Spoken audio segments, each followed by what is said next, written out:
Hello and welcome to the BYU Family History Library webinar series. We're glad you could join us today. I'm Bryant and I'll be your host for this webinar. Please make sure your microphones and web cameras are disabled during the presentation to provide for a smooth recording. If you have technical difficulties during the webinar, please use the chat box and I can address your concerns. You are welcome to use the chat box during the webinar for comments and insights. However, all questions will be addressed at the end of the presentation. Our upcoming webinars are next week on July 22nd, 2020 update, Basics of My Heritage, and on the 29th, the next week on Wednesday, a live family search Q&A with Catherine Grant. If you'd like to access a previous webinar, please visit our webinar index on our website or search on our YouTube channel. All of our webinars are recorded and uploaded by the following Monday for your convenience. We also post links to recordings and other updates on our Facebook and Twitter accounts. For today's webinar, we're pleased to hear from Rachel Derenthal, who will be giving a presentation on demystifying the FamilySearch Catalog. Rachel Derenthal graduated in 2011 from Brigham Young University with a degree in Middle East Studies and Arabic. Over the next few years, her interest in genealogy grew and she enrolled in the associate degree at Brigham Young University, Idaho, for family history research. Since then, she has gained experience working with ancestry pro-genealogists as an associate researcher specializing in the southern United States, Trace.com as a contract genealogist, and started her own genealogy company based out of New Jersey called Link Genealogy. Her company specializes in family history research in the tri-state area of Pennsylvania, New York, and New Jersey. And we're glad to have Rachel here. And if Rachel is ready, then we'll turn the time over to you. All right, thank you, Bryant, and thanks for everyone for joining with us tonight to learn about one of my favorite research tools, the FamilySearch Catalog. Now, I know that some of you have probably heard of that before or familiar with it, and some of you might not know what that is. And that's why we're here tonight, to go over that and to show you why this is going to be one of the most useful tools that you can have when you want to find out more about your ancestors. So let's dig in. So let's just do some general housekeeping. So the catalog, what is the catalog? It just describes all the holdings of FamilySearch.org, the Family History Library, and some holdings of other family history centers. When you go into the catalog, it will tell you in what format these records are kept. So are they on microfilm, microfiche, are they book, digitized, or are they digitized image that's also indexed? And really, once you know that, then you'll know how to find them. So when you're thinking of the catalog, it can be somewhat intimidating. So what I want you to do is consider your local library. When you go into the local library, you're not intimidated by that. You know where the kids section is, you know where the nonfiction section is, and the fiction section, right? And so if you want a book on cooking bread, you're going to go to the nonfiction, then you're going to go to the cooking section, and then find the books on bread. It's the same concept for the catalog, except we're going to do it by location. And we're going to figure out what location our ancestors lived, and then we're going to drill down to the different areas that might, well, let's put it this way, the different entities or jurisdictions that might have created records for our ancestors. So the first thing that you need to know is, where did your ancestor live? You need to pin that down. And for me, the fastest way to do that is usually through census records. And once I know where they lived, you want to know a little bit more about that area. And so typically, the place that holds the most records, the entity that would have created the most records, will be courts or the county clerk's office on the county level. And so the best place to go look for that is at the FamilySearch Wiki. And think Wikipedia for that. It's just run by FamilySearch, and people can add information to the different web pages. And so what you'll do is you'll just go on and you'll go to Google and you'll just type in FamilySearch Wiki, Covington County, Alabama. And that will pull up the page for Covington County, Alabama. And then you can see a lot of different information about the county and the records that they have available. So again, first what you need to do is figure out where your ancestor lived. And second, you need to figure out, what are you looking for? What information do you want? Do you want death, birth, marriage? Would you like to find a divorce record? Would you be interested in finding a will, deed, mortgage, histories? Maybe you know your ancestor was in the military, so would you like to find a military record? Once you have that pinned down, then you're ready to go into the catalog. So here's what you can expect. This is the home page for the catalog on FamilySearch.org. And you've got a bunch of different options over here of ways that you can search. Tonight, we're going to focus on the place. And I do this because I find that as I go in through the place function, I'm able to see all of the records of the county. And often when I do this, I find record groups that I didn't even know existed for the county. Other things to expect to see are these symbols here. This just means that you've got a digitized image that's indexed.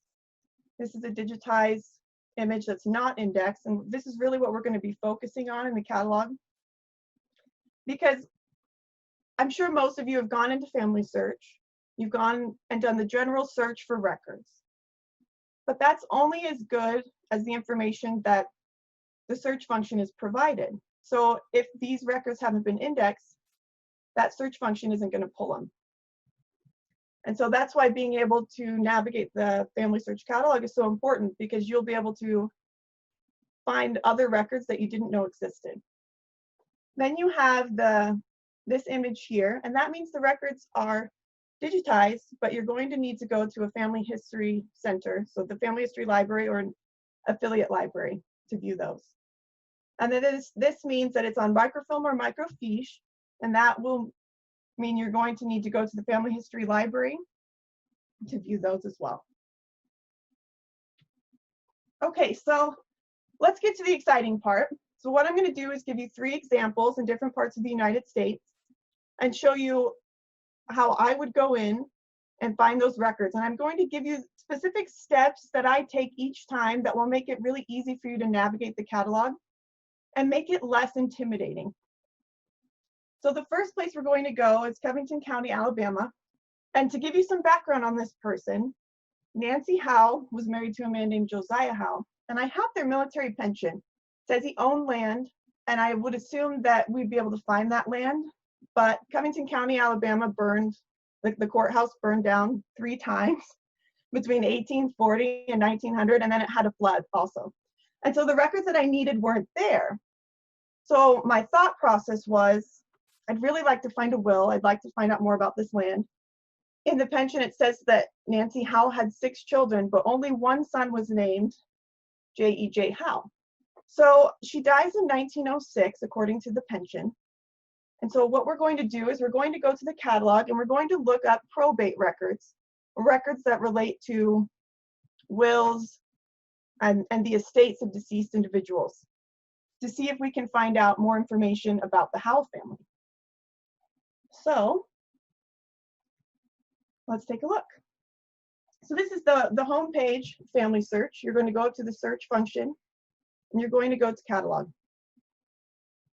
So here's the page that we talked about, and you're going to put in the area that you would like to search. And it goes, the organization that this search function understands is greatest, entity, jurisdiction, place, if you will, to the smallest.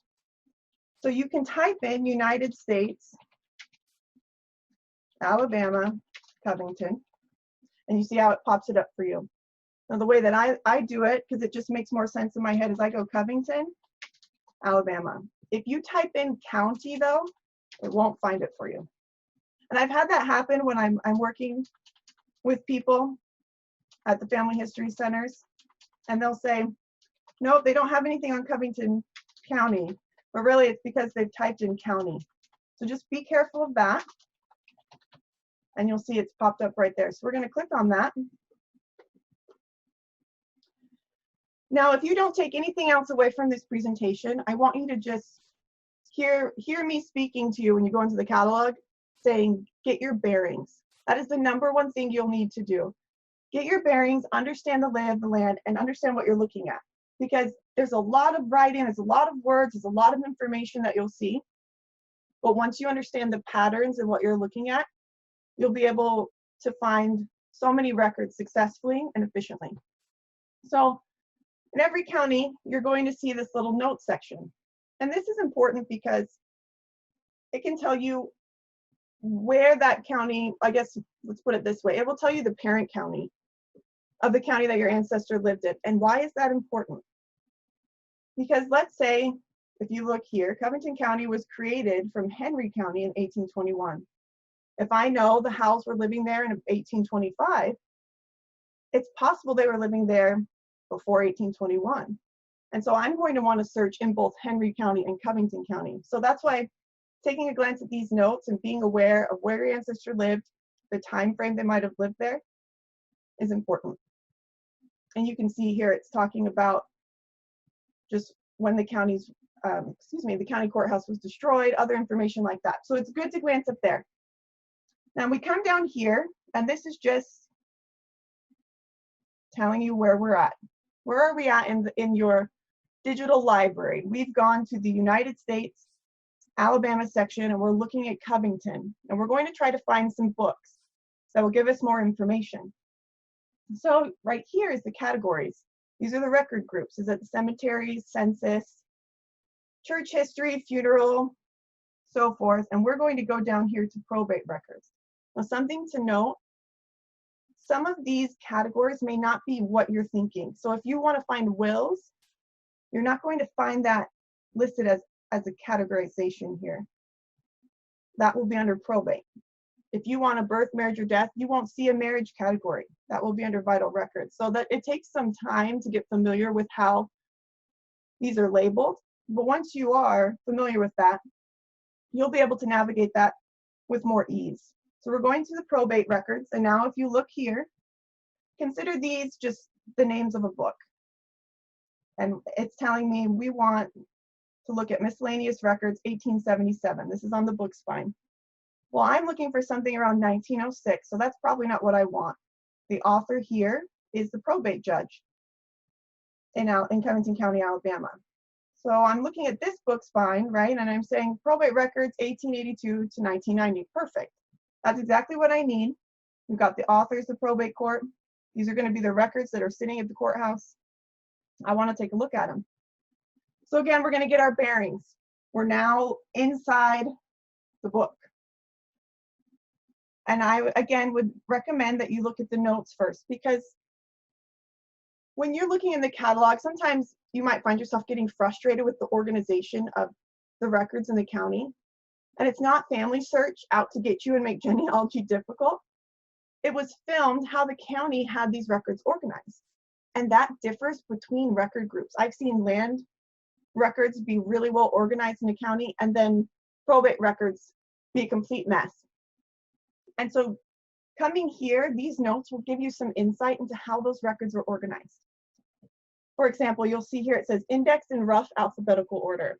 So that should cue you in on what to expect as we dive into these records. So the next thing you're going to look at is to come down here and read just the notes on the film.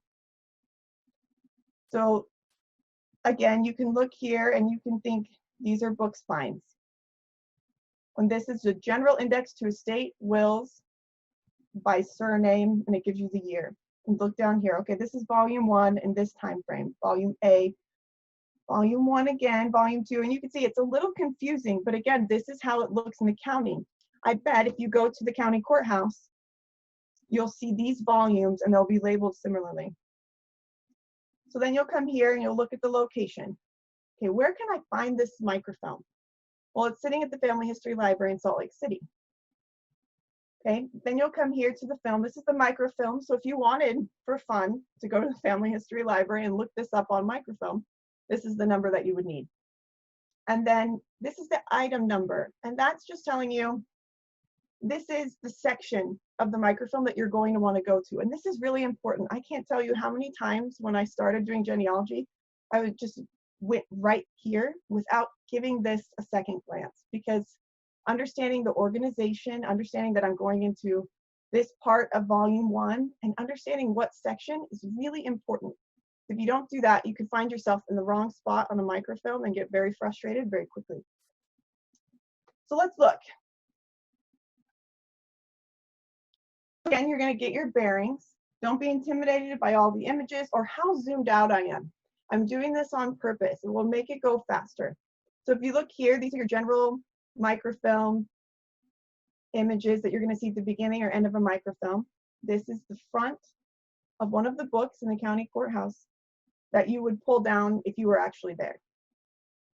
This is telling you we're in section 1. So rather than go page by page by page, because you've got 930 images here, I just zoom out as far. And we're looking for to be able to read anything but the number. We are looking for another black box with the number 3. Section 3. So we see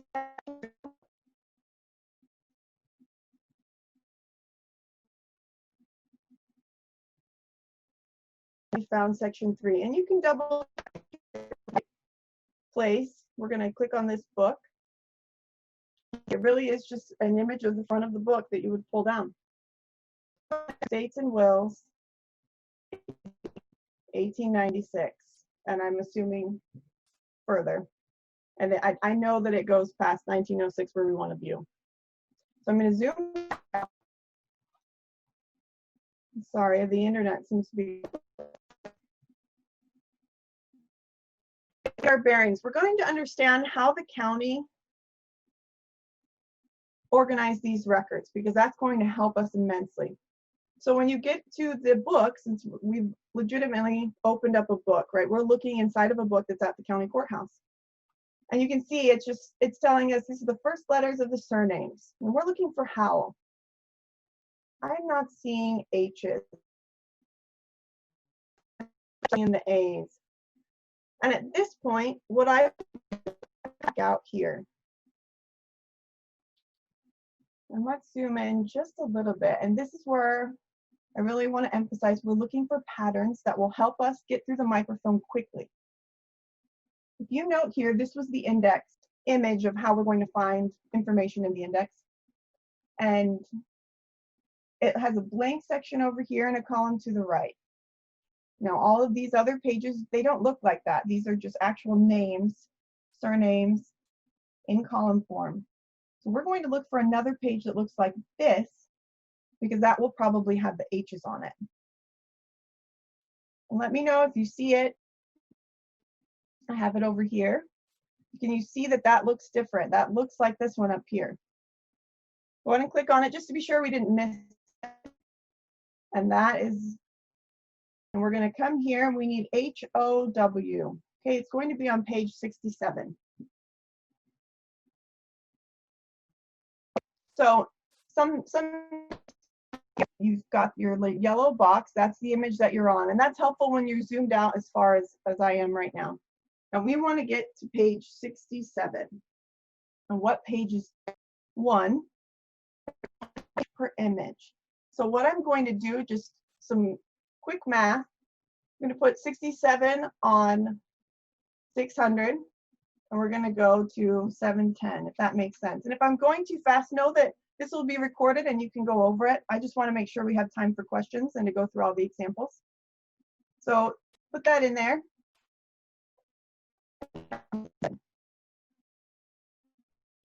For J.E.J. Howell, or really any Howells. Now you'll note it doesn't give us the year, and I only know J.E.J. Howell or Nancy Howell. And so we're looking here, and you'll see there's quite a few Howells.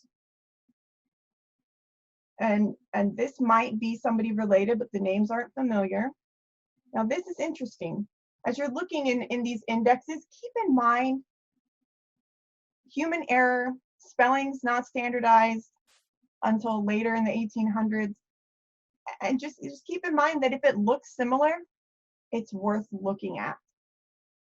And looking here, EJ. Now he only ever goes by J.E.J. He signs things to be him. And as I do see J. And again, get your bearings. Okay, you've got petitions, estates, guardianship, custody petitions, an injury claim. When you go into these probate records, you never know what you're going to find for your ancestor. And that's why they're so exciting.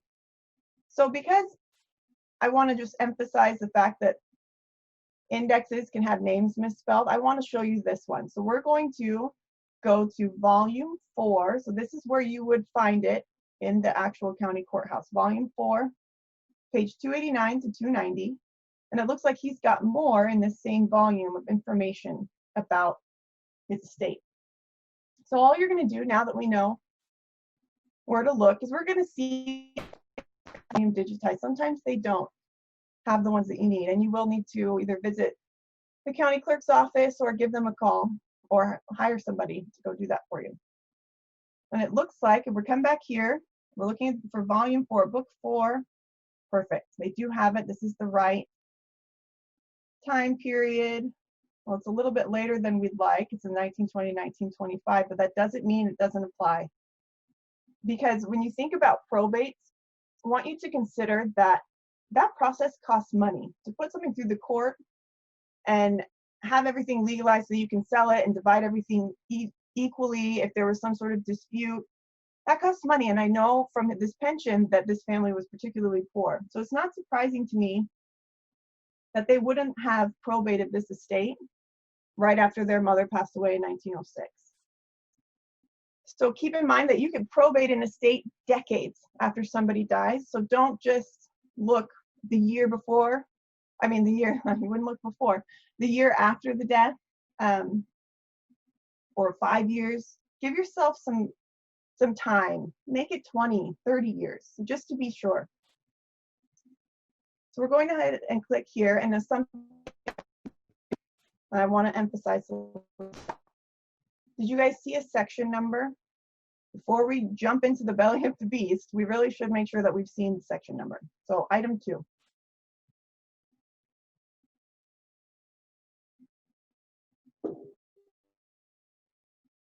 And again, we're going to come up here. We're going to zoom out. We have a clear marking.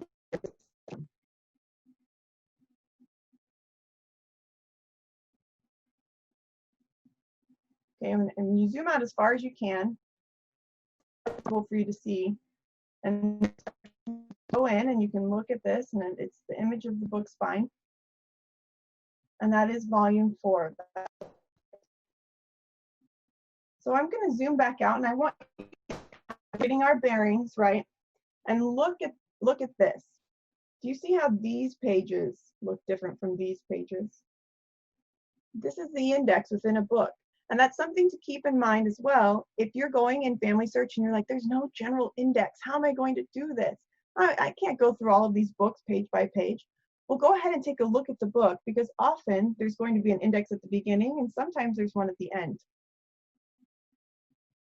And we know that we're looking for page 289.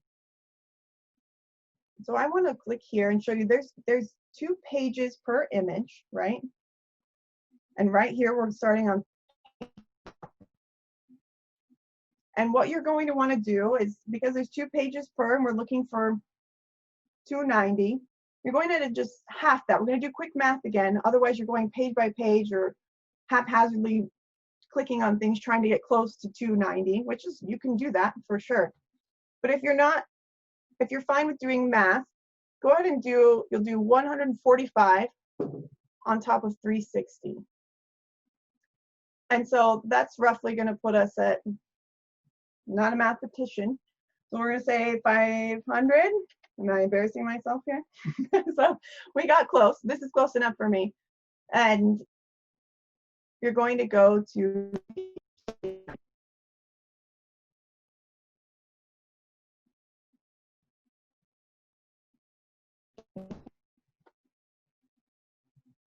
and here we go. You start looking for them, get your bearings, understand how this courthouse, or how the court organized their records. Okay, look here. You can see this is it's signifying a new case per se, or something different in a case that they want to note. You can see here, this is for Samantha A. Hicks. Do it again down here.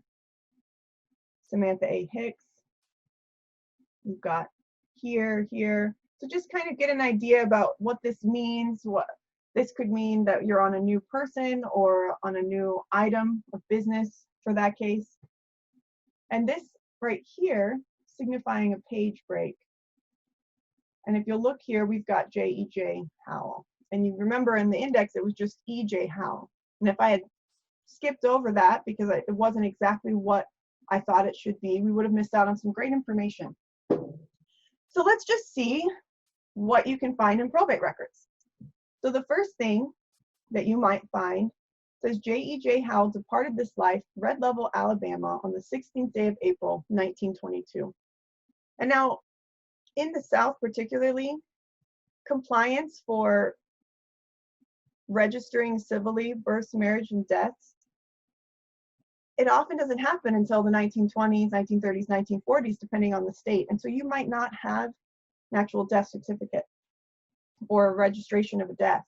So this probate record could be the only place that you find an exact birth date for him. Then it says he was seized and possessed of real and personal estate. That estate is valued at $6,000.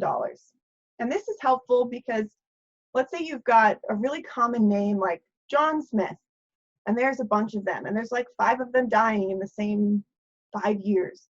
And if you know that your ancestor was one of the poorer John Smiths based off of census information, then this could be helpful for you, because if you see an estate that's worth $20,000, then that might not be my ancestor. So there's just clues in here that you could be looking for.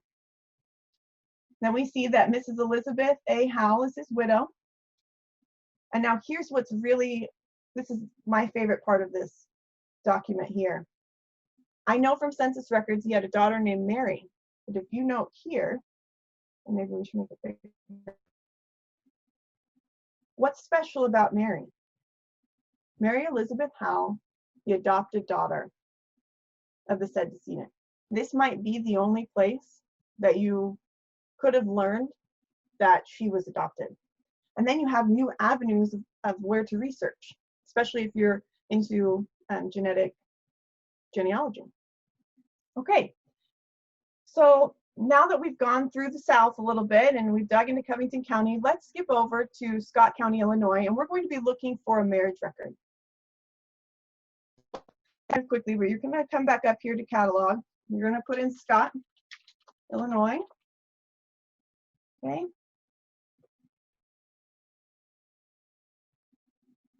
Okay, there's not a lot in the notes here, but it does tell you what the parent county was for Scott County, and it tells you about when. So that gives you just a time frame for when you might want to dig into Morgan County. But we're actually looking for somebody who married in 1891, so that doesn't really apply to us.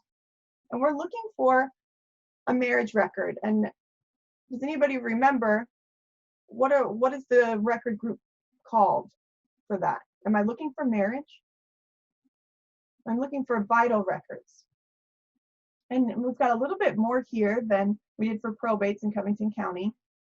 And to be able to sift through these quickly, what I like to do is I like to find the original records, the records that are actually housed in the county, so that I can get context from those that you're not going to get maybe from an abstract or transcription. And so I like to look to the author and say, okay, I've got the county clerk's office, or sometimes it'll say like the other one, the probate court. Those are the records that I like to look at first. Now, if you don't have these, then go ahead and look at the ones that are actual individuals and authors. When it names an actual individual for the author, it's telling you this is likely a transcription, abstracts of the marriage licenses, which is definitely helpful. But if you've got the originals available, go ahead and take a look at them. So we're going to go to the marriage licenses. This is like. You've got some information here that's important. This will take you to a search function. And now I've chosen one that shows you the indexed icon. These are indexed, and I think maybe somebody tipped FamilySearch off because I've chosen Scott County because it is a beast of a county to look records up in. The organization isn't as intuitive as the last one. And and their loose marriage licenses. And so I chose this because you're going to see this in other counties, and I want you to be ready for it. And up here, it gives you some information. There's some misfiled licenses, and they're large and in alphabetical order. So come down here and get your bearings. Are these books, these volumes? What is this? What does this mean? You look here, it says Ernest James Street. That cues us into, oh, this is by surname. We're organizing by surname. And I'm looking for William E. McEvers. Married around 1891 according to the census, and his wife's name was Maggie. Okay, great. So that means we want to go to this microfilm. You'll note there's no section number. So we're going to just dive in at the very beginning and see what we can do with it.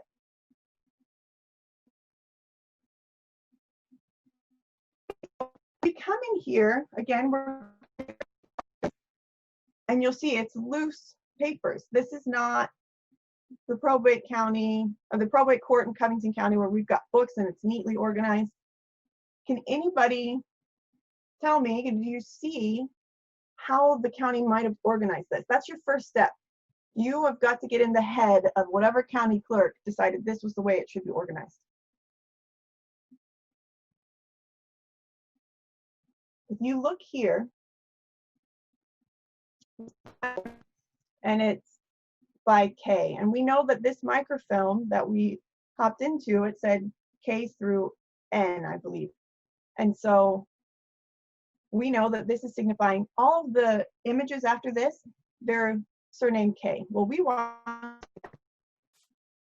so zoom out a little bit and now keep that image in mind. We're looking for another image that is a blank white image with a letter up top.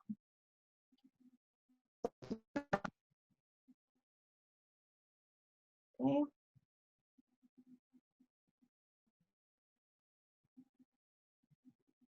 All right, this is L. And you can always click on it just to be sure, because we are zoomed out quite a ways. Looking for M. And let me know if I pass it. Wouldn't be the first time. All right, and let's click on it, make sure we're in the right side. M. Now, once you're in a county that has loose papers like this, know that the county clerk, they probably weren't madmen, right, that wanted to just make everything as difficult as possible to find. They wanted to be able to find these records too. And so now that you see this file folder, you're going to look at the records and you're going to figure out, how do they have it organized? Is it still by surname or is it by the date of the event? So let's take a look at it. And we've got Geo, no date here, but I'm seeing 1882, maybe 83. Let's see.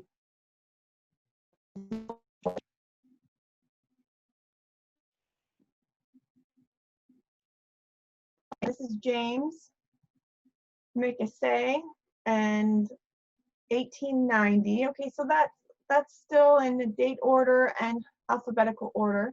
So let's find one more. And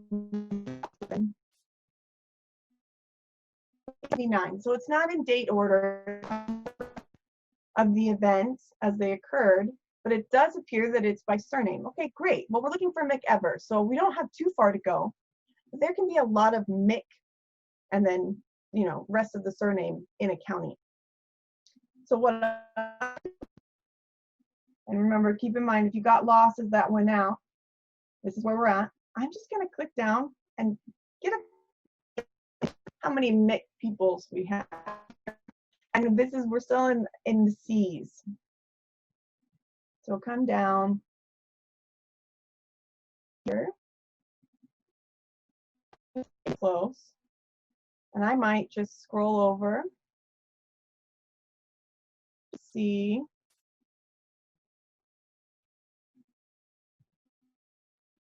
Okay, Ed McEver.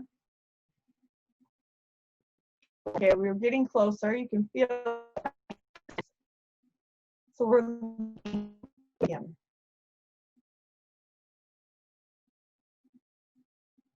Okay, Thomas.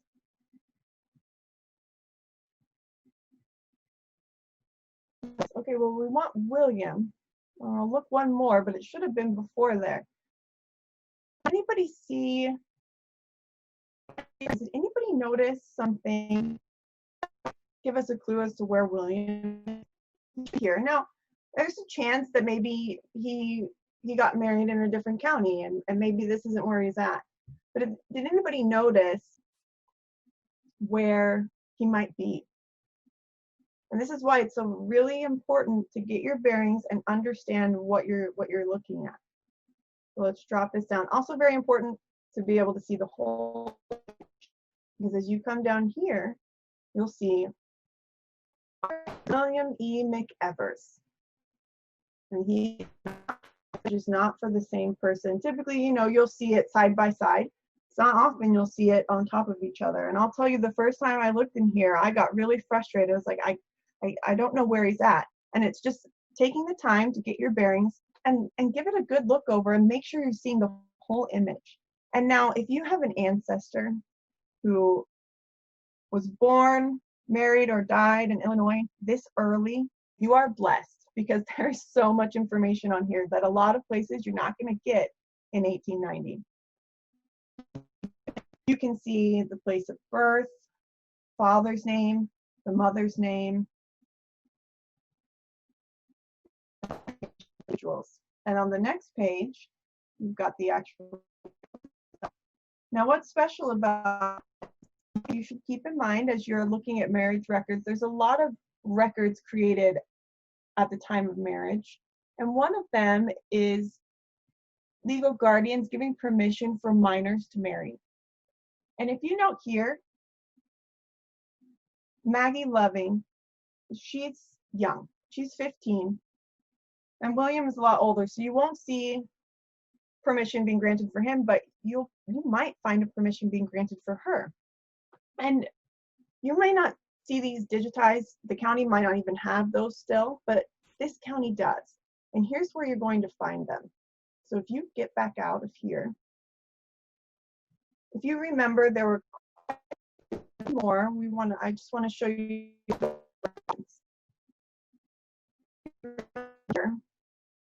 This says vital records. That's going to include births, marriages, and deaths for the county. And if you look here, it says Index to Marriage Book A. This is different. This is different from the marriage licenses.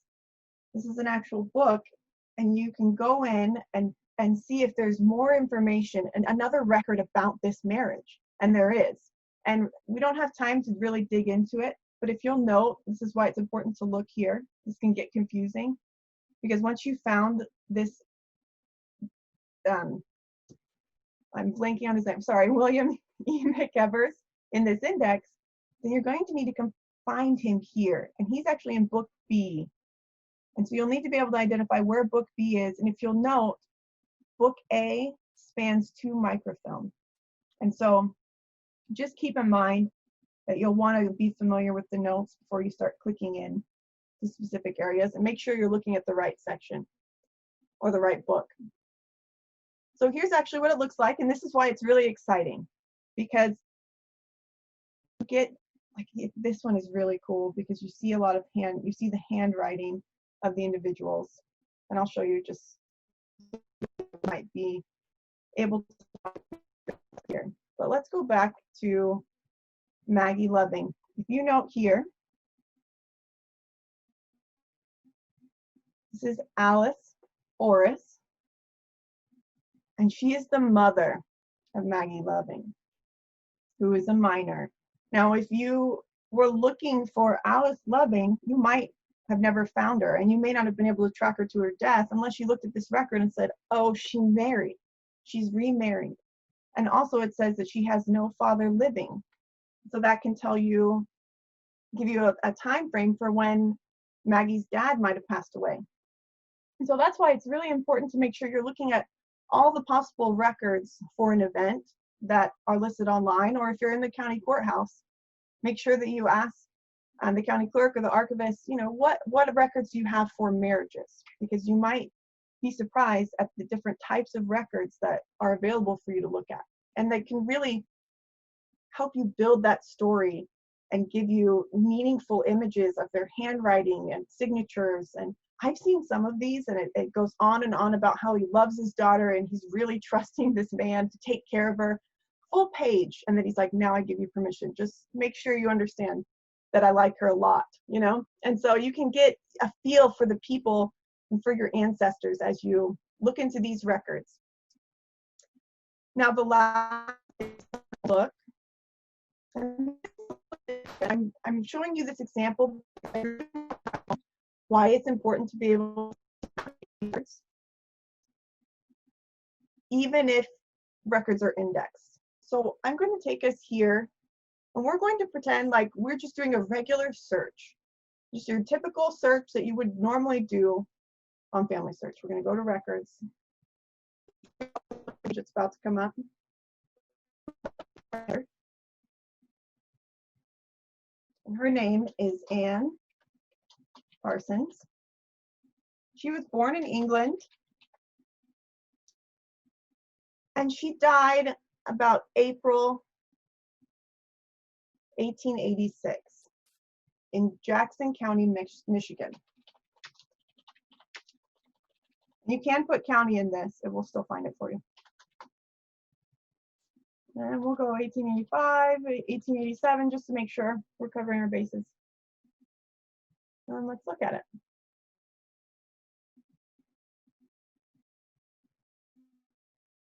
Parsons, 1852, she died April 1886, born in England. That looks like my person. You'll note here, it just looks like there's an index. And you can stop here and be like, oh, there's no image, but it's giving me a lot of information. This is great. And I'm going to show you why you should maybe look for the image if there is one. And you'll look here, this little box can tell you if there's an image that FamilySearch has. Does this record came from this set of images? You're going to need to browse the film. Well, we're experts now, right? We know what to do in the film.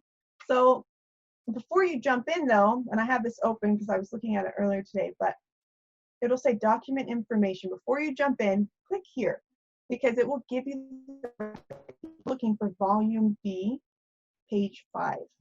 Sometimes it will give you the image number that that document is on, which is really helpful.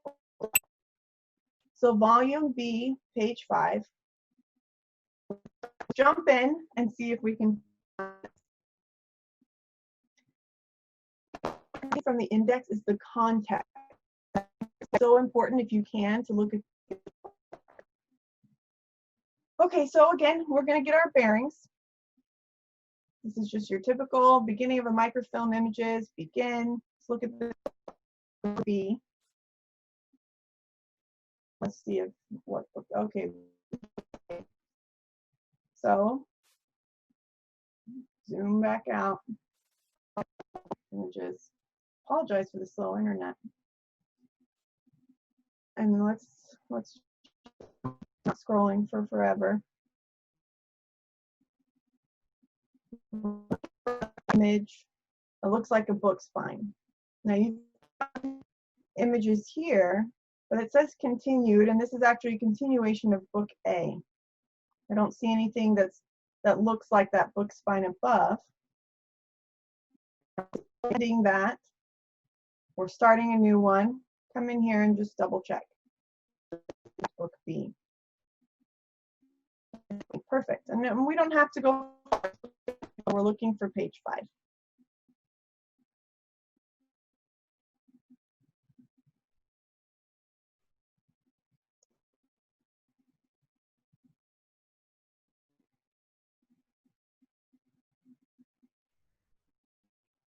And lucky for us, and to try to find her in all of this information that you had on the index, is this is actually going to give you a little more detail.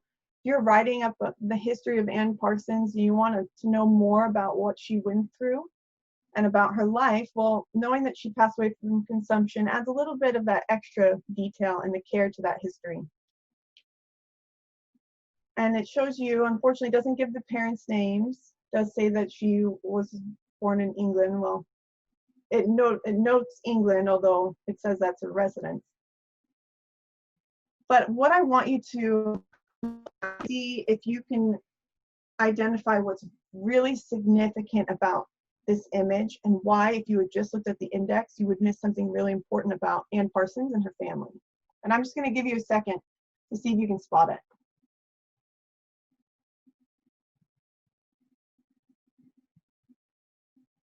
I want you to know these ditto marks. This was also named Ann Parsons. You'd be like, ding, ding, ding, this is something I should pay attention to. And she died 3 days before Ann Parsons. She's only 2 years old. Place of death was the same. She died of brain fever, born in Michigan. These are her parents' names, Ann Parsons.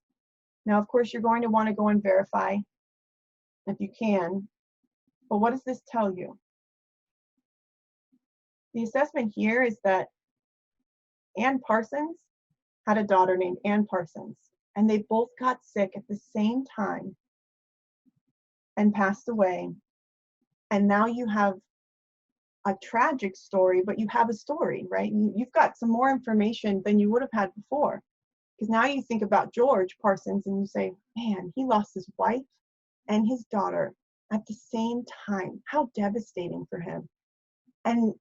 And what's even more important about this record, what's really special, I guess I should say, is that if you see when she was born, she's born about 1884. She's only 2. She's born in between census records. You're not going to see her in the 1880 census. You're not going to see her in 1900 census. You might have missed her. If you didn't look at this actual image, you may not have known that Ann Parsons and George Parsons had a daughter. And so it's just always really important just to drive home the fact that you need to look at the original record, because you don't know what you're going to get from the context of that record.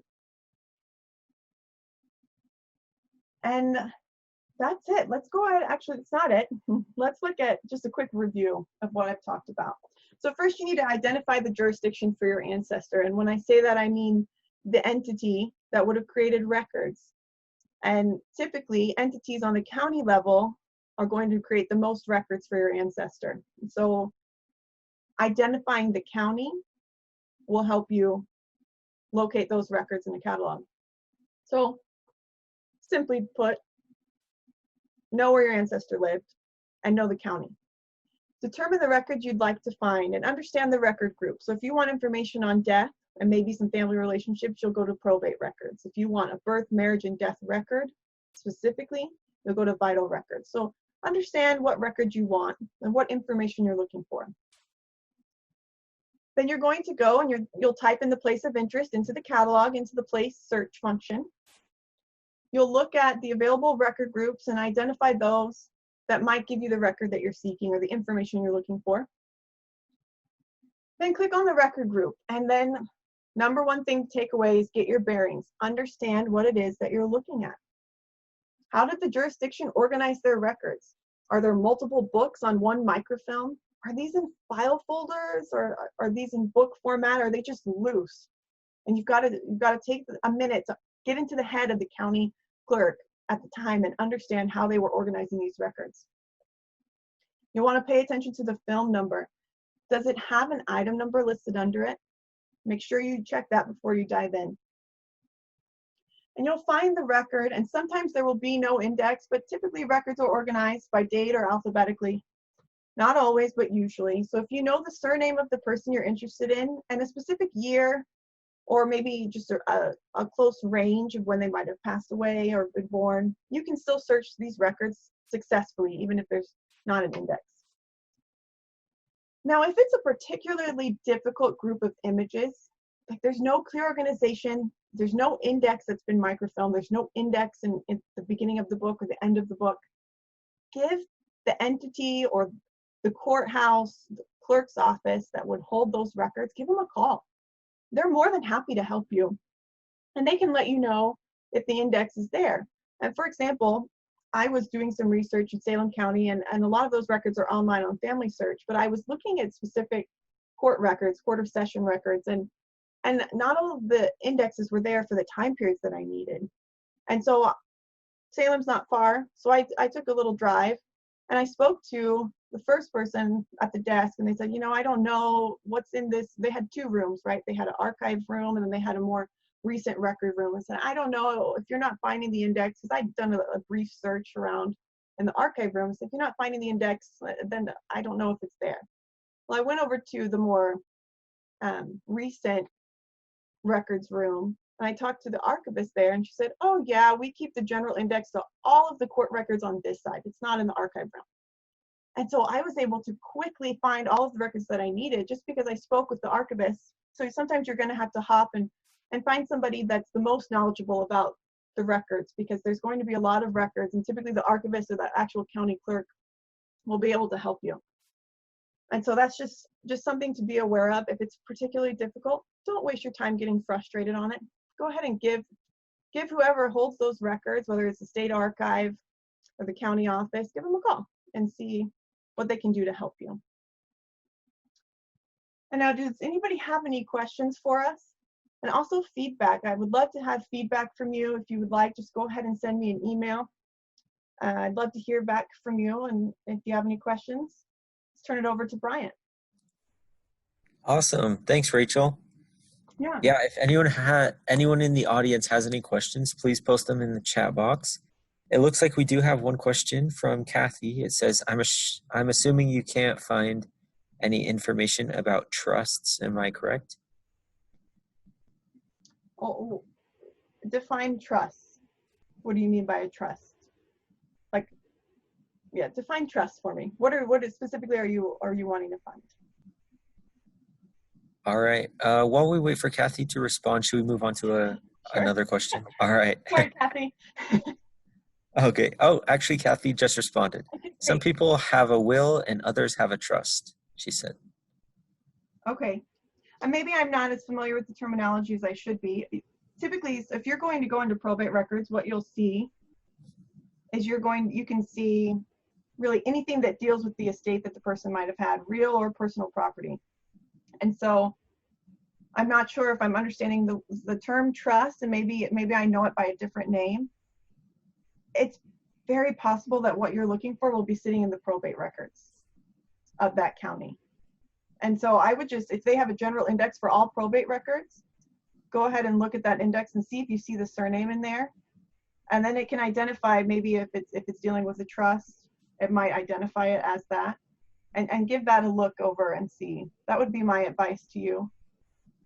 It sounds like it probably will be in the probate records. Whether it's digitized or not, I couldn't say for that county, but I would give that a search. Awesome. Thanks, Rachel. The next question says, it's from Peggy. It says, great presentation. Where would you find divorce documents? It depends. It depends on the state too. It depends on the rules. So like New Jersey, you're not going to find divorces. They're sitting in different court and they're locked down. I think it's a similar thing with New York. So it would depend. If you go into the county page though, you'll see some places have divorces listed. And so you can dig in there. If you're not seeing them there, I would just do a quick Google search on historical records, divorces, and see how the court system is set up in the state. Because sometimes it depends on the laws and the regulations of the state and whether or not you'll be able to see a divorce and how locked down those records are. Great. And if anyone else has any questions, please post them in the chat box. We'll give about another minute. Thanks everyone for your comments. I'm reading the messages. You're kind. And it's interesting. I clearly need to go brush up more on what trusts are and understand the terminology a little bit better as well. So thank you for that. It looks like there's another question. It's from D, and it says, how do you find a record that is on Ancestry? Oh, that's another presentation all on its own.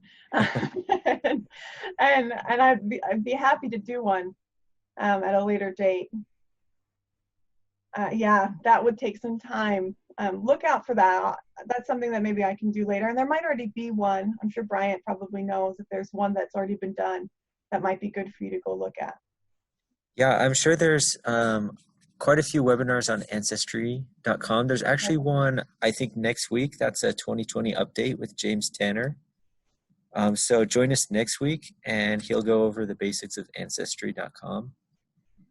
Great. And yeah, maybe Rachel could give us another webinar in the future on that. Sure. Perhaps dive a little bit deeper. One other question from Jones. It says, are probate records only from when the husband dies? No, definitely not.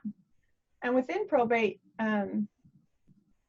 you'll find a slew of different people relating to an estate, guardianship records as well of individuals. And you can get I've seen guardianship records when the mom passes away and the husband is given guardianship. That's rare. You won't see that as much. And that was a specific instance where the maternal grandfather was giving the children land, and so it went through the probate court and guardianship records. But if the wife dies, and this also depends on the time period that you're talking, but in this time period that we were looking at, if the wife dies and she can create a will, and you'll see that. You'll see it more often if she dies after the husband dies. Any other questions? Great. Oh, looks like we have one more from Kathy. It says, how do you find institutional census records? I'm guessing are you referring to, like if they're in an orphanage or if they're in like a mental institution, hospital, maybe? Is that what we're talking about? Okay, perfect. You know, in my experience, if I'm just looking at census records and I'm looking up those people, I see them, it'll pull them up and it looks like every other census. And we'll pull them up in just 1860 census, 1870. If you know their name and you look them up, I've seen them personally in there under just the general federal census. And somebody else might have more information on that, but in my experience, you'll find them. If you just go on Ancestry or FamilySearch, you'll see them. Like I've found individuals that were in orphanages or in prisons, most recently in a New Jersey prison, just in the 1940 census. No worries, Kathy. I'm ready for it. I'm learning. Yeah, we'll give about 10 more seconds for any other questions. Yeah, Frank is right. Mental might be different. I've seen hospitals though, and I wonder, depending on the time period, the terminology, hospital could also be a mental institution and hold those inmates or patients there. Great. Well, if that is all the questions, thanks so much, Rachel, for joining us, for giving this awesome presentation. It was fun. I'm happy to be with you all tonight. Great. Yeah. And we'll hope to see you in future webinars as well. Okay, perfect. Well, hope you guys have a great night. Thank you. Yep. Everyone have a great night. And don't forget to join us for our webinar next week. Let me just put up the slide for it. Next week on the 22nd, same time, Wednesday, 5:30 p.m. And that'll be 2020 Update Basics of My Heritage. Hope to see you next time, and have a great day.